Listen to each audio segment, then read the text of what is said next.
Hey guys, Pickle700 here, and in today's video I'm going to be showing you my railroad crossing gate I have made. And now I've always had an interest in railroad crossing gates for some reason. I've always been making them and stuff. Like, first of all I made cardboard ones, and then I moved to wood ones, wood and plastic, and then I have this one which is a fully functioning one.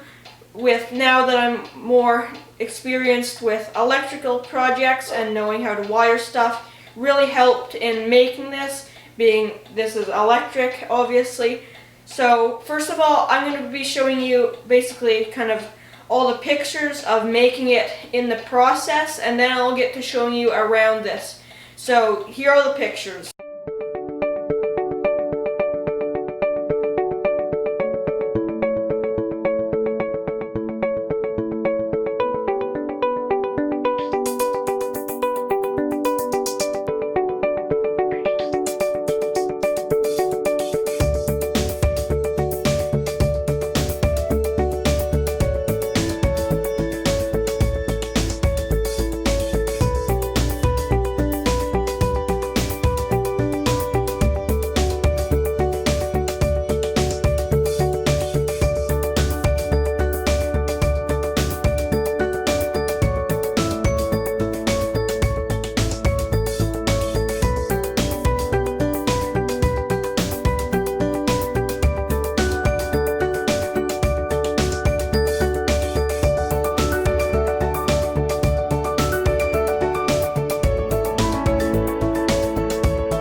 Okay, so here's the gate. I hope those were enough pictures to kind of fill in. I had to really remember to take pictures while I'm making it.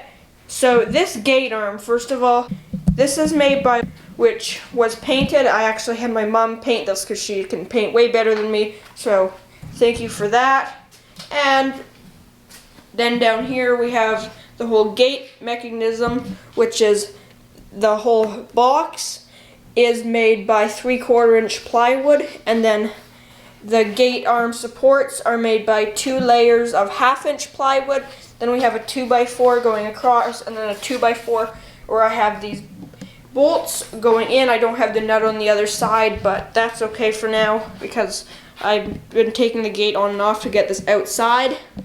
And then this box does open, and then we have these 2 switches. I'll tell you about that later.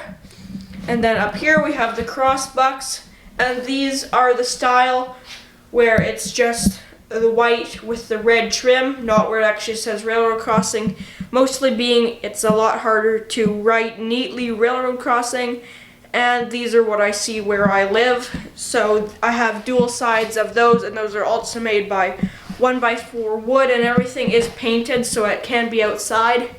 And then this was definitely the hardest part of making this. So the lights, I'll go ahead and turn them on so you can see them. That's done with the switch. And you can hear the relay clicking. I'll show you where that is later.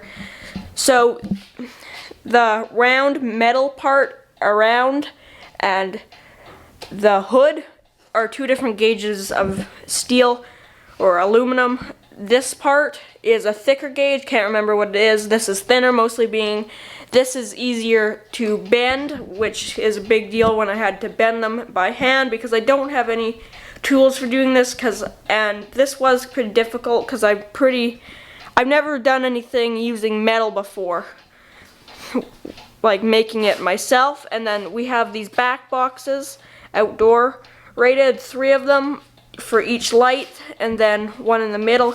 And these lights are actually 4-inch truck tail lights that I got off Amazon for pretty cheap.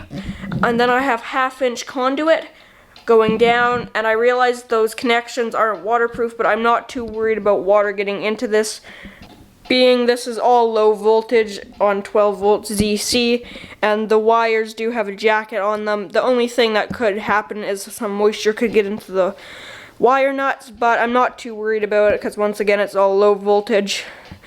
And I know there's probably things that aren't up to code, but as far as I know there's no railroad crossing code that I could find. I'm sure there are, but not for making your own. So I'll go ahead and turn those off just because so you don't have to listen to the relay clicking. So then to make this gate go up and down, I have something called a linear actuator. It is basically an electric hydraulic cylinder, runs on 12 volts DC, and now mine travels 2 inches per second. That's a major thing because you don't want it to go too slow. I originally got one that went like 5 millimeters per second, but it took a good minute for the gate to go fully up, which was too slow. And this has an 18-inch stroke, meaning the cylinder goes out 18 inches, and this one has a capacity of 35 pounds. So the faster it goes, the less weight it can handle, but this does handle it okay. I might add some counterweights on the back, just like real gates, to make it a little easier for the linear actuator. And I just got that off of Amazon. And now this whole support for it, stand, is made out of 2x6 pressure treated lumber. That was pretty easy to make. And then I just have an extension cord going into it, 14 gauge. And then I have this outdoor rated on-off switch, which just takes a normal light switch under that. You would have seen that in the pictures. And then I have some PVC conduit going up. I did a nice bend into the box. So we'll go ahead and open this up. This is just done by this little latch. It's pretty tight, but that's good. And before I open it up, this is the switch that makes the gate go up and down. Can't raise it up all the way because it will hit the ceiling. And this is just a momentary switch. And it stops as soon as it hits the bottom. So now if I open this up, I have all the wiring inside here. So going from that black cord into the switch, I have a white extension cord, which is going to this power bar. And the reason I have a power bar in there, not just directly, being that it has a breaker inside that will trip, so I won't overload any of these wires.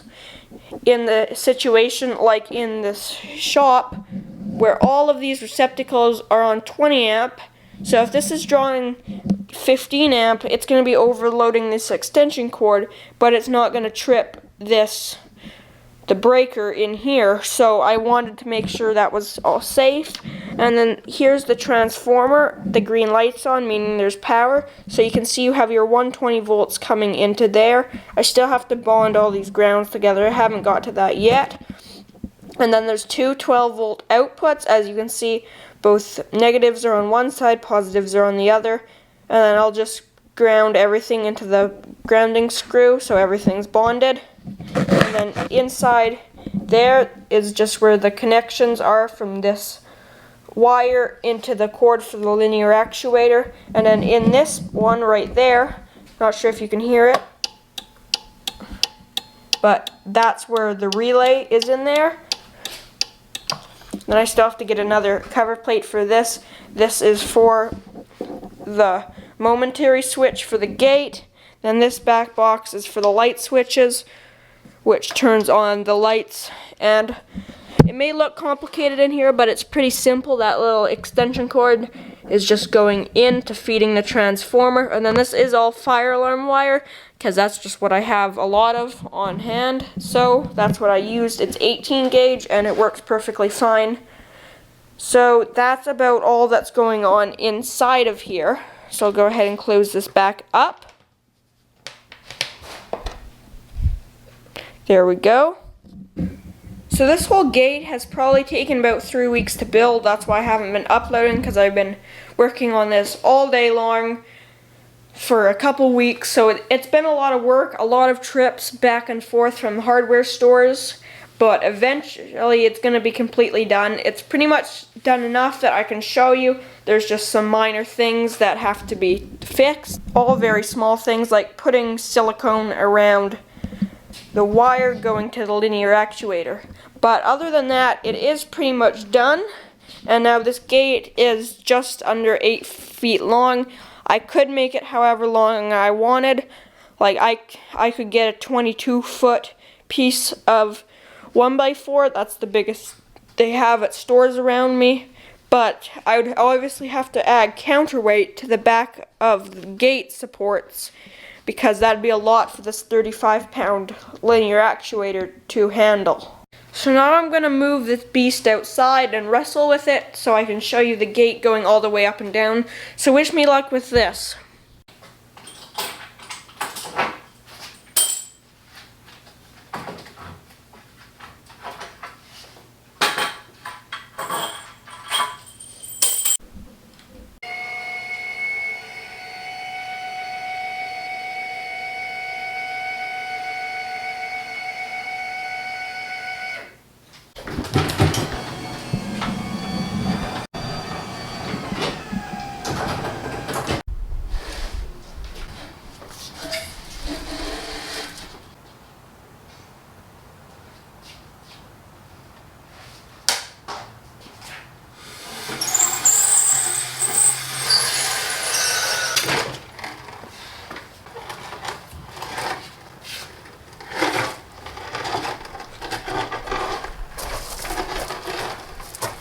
Alright, the beast is outside. Alright, here's the gate in the fully upright position. I do wish it went a little bit farther, but that's as far as the linear actuator will go. I've messed around with it to try and get it in different positions, but this is about as good as I can get it. But it looks pretty good. It's pretty tall. Alright, now I'll go ahead and lower the gate.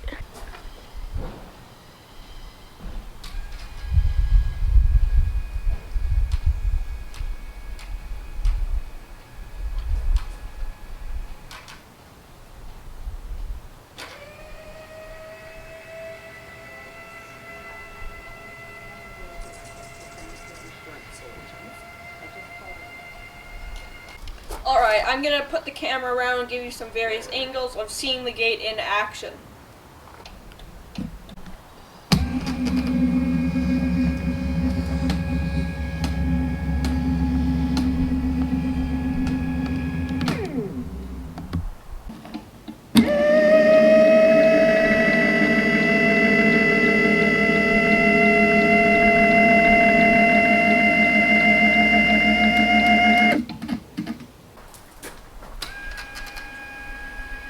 And another thing I'd like to add to this gate in the future would be adding a bell, but I'm still trying to find one that would not be super loud but would still work.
Alright guys, so that is about all I have to tell you about my new railroad crossing gate I've just made. This has been something I have wanted to make for so long. I've just never had the materials or knowledge on how to do it, but it has finally all came together and worked out.